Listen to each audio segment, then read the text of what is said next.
ರಾಶಿಗಳ ಮೇಲೆ ಯಾವ ಥರದ ಪ್ರಭಾವ ಬೀರುತ್ತೆ ಅನ್ನೋದರ ಸಂಬಂಧಪಟ್ಟ ಹಾಗೆ ದೈವಜ್ಞ ಹರೀಶ್ ಕಶ್ಯಪ್ ಅವರು ಹಾಗೆ ಖ್ಯಾತ ಜ್ಯೋತಿಷಿಗಳಾದಂಥ ವಿಠಲ್ ಭಟ್ ಅವರಿಂದ ತಿಳ್ಕೊಳ್ತಾ ಇದ್ವಿ. ಇನ್ನಷ್ಟು ತಿಳ್ಕೊಳ್ಳೋಣ. ಈಗ ಮುಂದಿನ ರಾಶಿ ಏನಿದೆ, ಸಿಂಹ ರಾಶಿಯವರಿಗೆ ಕೂಡ ಅಷ್ಟಾಗಿ ಸರಿ ಇಲ್ಲ ಅಂತ ಕೇಳಿ ಬಂದಿದೆ. ಸೊ ಸಿಂಹ ರಾಶಿಯವರ ಫಲಾಫಲ ಯಾವ ರೀತಿ ಇದೆ ಅಂತ ತಿಳ್ಕೊಳ್ಳೋಣ ಬನ್ನಿ. ಸಿಂಹ ರಾಶಿಯವರಿಗೂ ಕೂಡ ಬಂಧುಗಳೊಂದಿಗೆ ಕಲಹ ಆಗೋ ಸಾಧ್ಯತೆ ಇದೆ ಅಂತ ಹೇಳಲಾಗ್ತಿದೆ.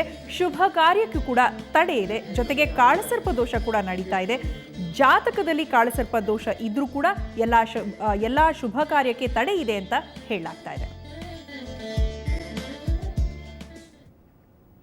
ಇನ್ನು ದ್ವಾದಶ ರಾಶಿಯ ಪ್ರಕಾರವಾಗಿ ಮೂರನೇ ರಾಶಿ ಸಿಂಹ ಅಲ್ಲ, ಆದರೆ ಸಮಸ್ಯೆ ಇರುವಂತದ್ರಲ್ಲಿ ಮೂರನೇ ರಾಶಿಯನ್ನು ಸಿಂಹವಾಗಿ ತೆಗೆದುಕೊಂಡು ಯಾವುದು ಸಮಸ್ಯೆ ಇದೆ 6 ರಾಶಿಗಳಿಗೆ ಮಾತ್ರ ಈಗ ಹೇಳ್ತಿದ್ದೀವಿ. ಮಿಕ್ಕಿದವರಿಗೆ ಕಡಿಮೆ ಅಂದ್ರೆ ಅಷ್ಟು ಚಿಂತೆ ಮಾಡೋ ಅವಶ್ಯಕತೆ ಇಲ್ಲ ಅನ್ನೋದಕ್ಕೆ. ಸಿಂಹ ರಾಶಿಗೆ ತೋರಿಕೆಗೆ ದ್ವಿತೀಯ ಗುರು ಆಗಿ ಒಳ್ಳೆ ಬಲಿಷ್ಠ ಗುರು ಬಲ ಇರೋದ್ರಿಂದ ಏನು ಸಮಸ್ಯೆ ಇಲ್ಲ ಅಂತನ್ನೋದು ಒಂದು ಓವರ್ ಆಲ್ ವ್ಯೂ ಅಷ್ಟೇನೆ. ಅದು ನಿಜವೂ ಹೌದು. ಆದರೆ ತತ್ಕಾಲ ಪರಿಸ್ಥಿತಿಯಲ್ಲಿ ನಾವು ಮಾತಾಡ್ತಾ ಇರೋದಲ್ವಾ, today and from now few weeks ahead ಅಂತಂತ. ಇಂಥ ಸಮಯದಲ್ಲಿ ಏನು ಅಂದರೆ ಸಿಂಹರಾಶಿಗೆ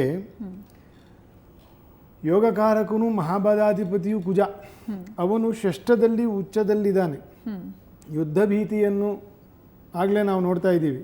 ಅದು ಇನ್ನೂ ಉಲ್ಬಣ ಆಗುತ್ತೆ. ಯುದ್ಧ ಭೀತಿಯು ಉಲ್ಬಣವಾಗ್ತಕ್ಕಂತಹ ಸ್ಥಿತಿ.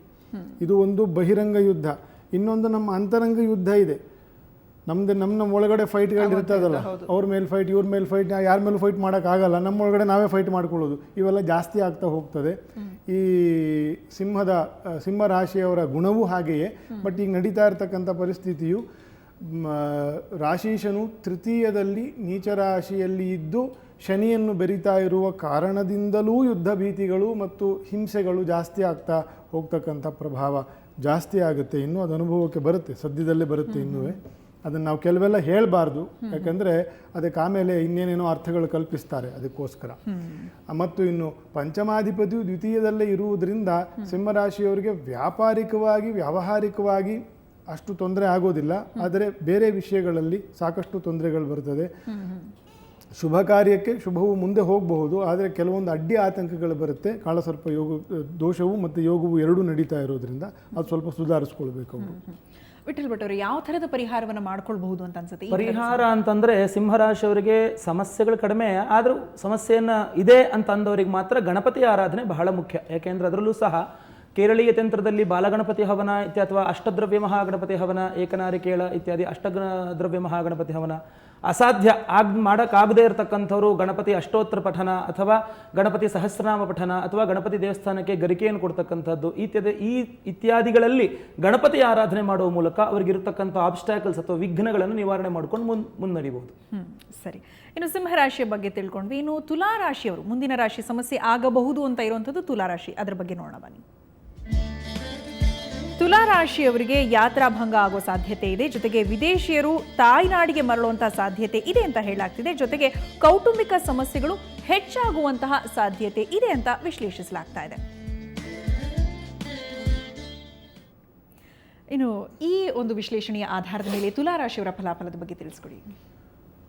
ರಾಶೀಶನು ಪಾಪ ಸಂಚಾರದಲ್ಲಿ ಇದ್ದು ವೃಶ್ಚಿಕದಲ್ಲಿ ಅಂದರೆ ಶುಕ್ರನು ಶನಿಯನ್ನು ಬೆರೆತು ಪಾಪರಾಶಿಯ ಸಂಚಾರ ಮಾಡುವುದರಿಂದ ತುಲಾರಾಶಿಯವರು ಸಿಟ್ಟು ಮಾಡಿಕೊಳ್ಬಾರ್ದು.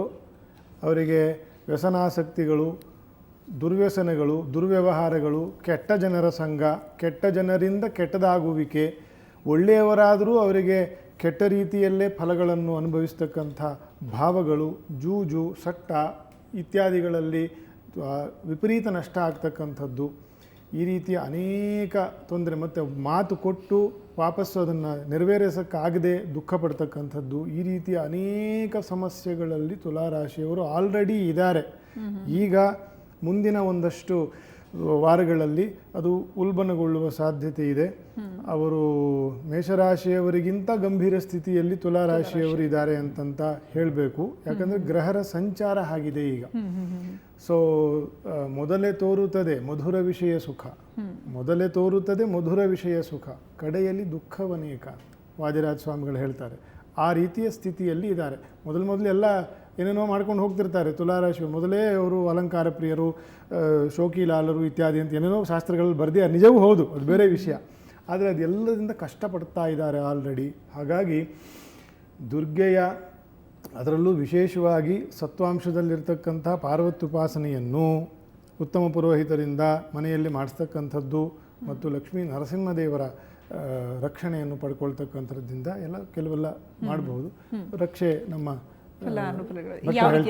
ಇನ್ನು ಈ ತುಲಾರಾಶಿಯವರಿಗೆ ಬಹಳ ವಿಶೇಷವಾಗಿ ಹೇಳಬೇಕು ಅಂತಂದ್ರೆ ಒಂದು ತಿಂಗಳು ಹೆಚ್ಚು ಕಡಿಮೆ ಅಥವಾ 2 ತಿಂಗಳು ಮೌನ ಮಾಡ್ಬಿಟ್ರೆ ಒಳ್ಳೇದು. ಜಾಸ್ತಿ ಮಾತಾಡ್ತಾ ಇದ್ರು ಮಾತು ನಿಲ್ಸ್ಬಿಟ್ರೆ ಒಳ್ಳೇದು. ಎಲ್ಲಾ ವ್ರತಗಳಿಗಿಂತ ಮೌನ ವ್ರತ ದಿ ಬೆಸ್ಟ್ ಅವರಿಗೆ. ಇವ್ರಾಗ್ಲೇ ಹೇಳ್ದಂಗೆ ಮಾತುಗಳನ್ನ ಕೊಡ್ಲೇಬೇಡಿ. ಮಾತು ಕೊಡೋಕತ್ತ ಏನೇ ಇರಲಿ ಮಧ್ಯದಲ್ಲಿ ನಂದೊಂದು ಅಭಿಪ್ರಾಯ ಅಂತ ಎಲ್ಲೂ ಹೇಳಲಿಕ್ಕೆ ಹೋಗ್ಬೇಡಿ. ಸುಮ್ಮನಿದ್ದು ಬಿಡಿ, ಸೈಲೆಂಟ್ ಆಗಿ 1-2 ತಿಂಗಳು ನನ್ನ ಟೈಮ್ ಸರಿ ಇಲ್ಲಪ್ಪ ಸುಮ್ಮನಿದ್ದು ಬಿಡ್ತೀನಿ ಅಂತ ಸುಮ್ಮನಿದ್ದು ಬಿಟ್ರೆ ಯಾವ್ದು ತೊಂದರೆ ಇಲ್ಲ.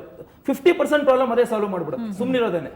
ಸೆಕೆಂಡ್ ಏನು ಅಂತಂದ್ರೆ ಇವರಿಗೆ ಯಾವುದೋ ಒಂದು ಗ್ರಹ ಈ ಶಾಂತಿ ಅಂತ ಹೇಳಲಿಕ್ಕೆ ಸ್ವಲ್ಪ ಕಷ್ಟ ಇದೆ ಈ ಪ್ರಸಕ್ತ ಸಮಯದಲ್ಲಿ. ಯಾಕೆಂದ್ರೆ ಅವರಿಗೆ ರವಿಯ ಸಮಸ್ಯೆ ಇದೆ, ಗುರು ಸಮಸ್ಯೆ ಇದೆ, ಶನಿ ಸಮಸ್ಯೆ ಇದೆ, ಬುಧ ಇದೆ. ಈ 4 ಗ್ರಹಗಳ ಸಮಸ್ಯೆ ಇದೆ ಅವ್ರಿಗೆ ಸದ್ಯ ಪರಿಸ್ಥಿತಿಯಲ್ಲಿ. ಆದ್ರೆ ವಿವಾಹಿತ ತುಲಾರಾಶಿಯವರೇನಿದ್ದಾರೆ, ವಿವಾಹ ಆಗಿರುವಂತಹವರು ಗಂಡಸರೇನಿದ್ದಾರೆ, ಅವರಿಗೆ ಅವರ ಹೆಂಡತಿ ಕಡೆಯಿಂದ ಸುಮಾರು ಒಳ್ಳೇದಾಗೋದಿದೆ. ಅದೊಂದು ಸ್ವಲ್ಪ ಅವರಿಗೆ ಪ್ರಾಫಿಟಬಲ್ ಅಂತ ಹೇಳ್ಬೋದು.